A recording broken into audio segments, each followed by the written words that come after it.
तो जी आज हमने करना है चैप्टर नंबर 1 की एक्सरसाइज 1.1 का question number 3। Find the values of a b c and d which satisfy the matrix equation. ठीक है, तो यहाँ पे हम लोगों ने जस्ट अपने ये वेरिएबल्स उन्होंने हमें दिए हुए हैं, इनकी वैल्यूज़ फाइंड आउट करनी है जो सेटिस्फाई करेंगे कि जो गिवन मैट्रिक्स हैं ये दोनों एक दूसरे के इक्वल हैं।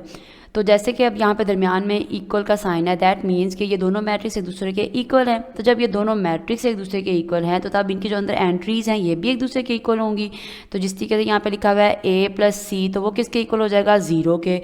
a प्लस 2b किसके इक्वल हो जाएगा -7 के। ठीक है, तो मैंने इन्हें इक्वेशन की शेप में कन्वर्ट कर दिया। तो a plus c is equal to 0, इसे इक्वेशन 1 का नाम दे दिया। c minus 1 is equal to 3, इसको इक्वेशन 2 का नाम दे दिया। a plus 2b is equal to -7, इसे इक्वेशन 3 का नाम दे दिया। And 4d minus 6 is equal to 2d, इसे इक्वेशन 4 का नाम दे दिया। ठीक है, तो अब तो हमने देखना है, पहले देखना है कि इन इक्वेशंस में जो एक एक वेरिएबल गिवन है, उन जो डायरेक्ट आंसर निकल सकते हैं उनको हम पहले सॉल्व कर लेते हैं। जैसे कि यहाँ पे मेरे पास इक्वेशन नंबर 2 है, अगर मैं इसमें से डायरेक्ट आंसर निकालूँ, जैसे कि c minus 1 is equal to 3 है, तो देखिए फ्रॉम इक्वेशन 2 वी हैव, यानी इक्वेशन 2 से हम लोग क्या फाइंड आउट कर रहे हैं, c is equal to c minus 1 is equal to 3 है। ठीक है, तो अगर मैं ये -1 को इस साइड पे शिफ्ट करती हूँ तो ये 3 + 1 हो जाएगा। तो हमारे पास आंसर क्या बन जाएगा, c इज इक्वल टू 3 + 1, तो c आ जाएगा, c इज इक्वल टू 4। तो ये जी हमारे पास c की तो डायरेक्ट वैल्यू आ गई जो कि है c इज इक्वल टू 4।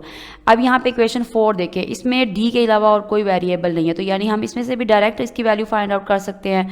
तो हम इसकी भी डायरेक्ट वैल्यू फाइंड आउट करते हैं जो कि होगी, तो देखिए हमारे पास इक्वेशन है, हम लिखेंगे from equation 4 we have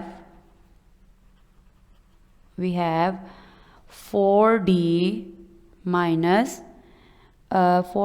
6 is equal to 2d। ठीक है, तो जो वेरिएबल वाले हैं उन्हें एक तरफ कर देंगे, जो कांस्टेंट नंबर है उसे दूसरी साइड पे लिख लेंगे। तो 4d ये +2 था, इधर आकर -2 हो गया, इज इक्वल टू ये -6 था तो इधर आकर +6 हो गया। ठीक है, तो अब इन्हें माइनस करके देखते हैं, तो 4d minus 2d is equal to 2d हो जाएगा, इज इक्वल टू 6।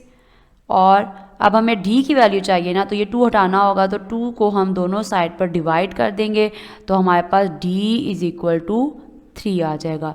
तो जी ये हमारे पास d की भी वैल्यू आ गई जो कि क्या है, d इज इक्वल टू 3। अब हमने देखना है कि हम लोगों के पास c भी आ गया और d भी आ गया, तो अब हम लोगों ने c की वैल्यू किस में पुट करनी है कि डायरेक्ट हमारे पास कोई भी वैल्यू निकल सके।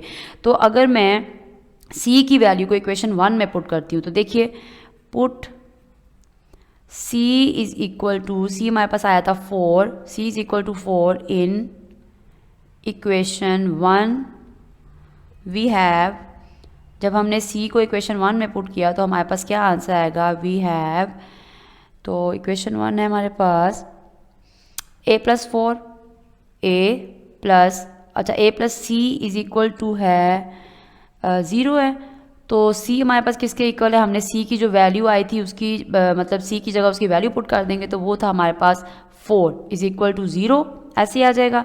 ठीक है, तो अब ये जो 4 है इसको हम दूसरी तरफ ले जाते हैं, तो ये प्लस का 4 ये बन जाएगा माइनस का 4। तो जी ये हमारे पास a is equal to -4, a की वैल्यू भी आ गई। अब हमने a भी मालूम कर लिया, a c and d find out किया, तो हमारे पास पीछे क्या रह गया, b। तो हमारे पास b क्या है, इक्वेशन 3 है। तो अब हम करते हैं पुट यहाँ पे हमारे पास इक्वेशन जो है वो 3 में b पुट करना है, तो यानी कि अगर हम a की वैल्यू पुट करेंगे तो हमारे पास b निकलेगा, तो हम कह सकते हैं put a is equal to -4 in equation 3। ठीक है, तो वी हैव, जब हमने वैल्यू पुट की तो हमारे पास क्या आंसर आया, तो जी वो हमारे पास था a plus 2b is equal to -7 है। ठीक है, तो इसको पुट करके देखते हैं क्या आता है। a की जगह -4 पुट किया plus 2b is equal to -7 है, तो यहाँ पे -7 ऐसे ही रहेगा, ठीक है। तो जस्ट हमने वैल्यू फ़िलहाल पुट की है। अब नेक्स्ट देखिए हम क्या करते हैं, यहाँ पे इसको सॉल्व करते हैं। तो अब ये 2b को हम यहीं पे रहने देंगे, ठीक है। 2b इज़ इक्वल टू, इस साइड पे था -7, तो जो -4 था वो यहाँ पे जब शिफ्ट किया तो वो बन गया +4। अब यहाँ पे हम इसको सॉल्व करते हैं। 2b is equal to -7 + 4 is equal to -3। तो अब हमें b की वैल्यू चाहिए ना, तो हम लोग 2 से दोनों तरफ डिवाइड कर देंगे, तो b इज़ इक्वल टू -3/2। इसे अगर आप और सिंप्लीफाई करना चाहें तो आपके पास b इज़ इक्वल टू -1.5 जो है वो b की वैल्यू निकल आएगी। अब जो हम लोगों ने a, b, c and d find out किया है ना, अगर आप इन चारों की वैल्यू को ओरिजिनल मैट्रिक्स में जब पुट करेंगे तो आपके पास दोनों मैट्रिक्स जो हैं वो एक दूसरे के इक्वल आ जाएंगे। एक और चीज़ यहाँ पे कि वहाँ पे जो मैट्रिक्स है उसमें हमारे पास जो b की वैल्यू है वो माइनस, मतलब अगर कंपेयर करेंगे तो -7 एक मैट्रिक्स में बन रही है, तो आपने परेशान नहीं हो जाना कि जी यहाँ पे तो पॉइंट में आंसर आ गया। तो वहाँ पे अगर आप b की जगह पे -3/2 पुट करेंगे ना, तो वो 2 से कैंसिल हो जाएगा। फिर वो सोल्व होने के बाद आपके पास अगेन -7 ही आंसर आएगा, ठीक है।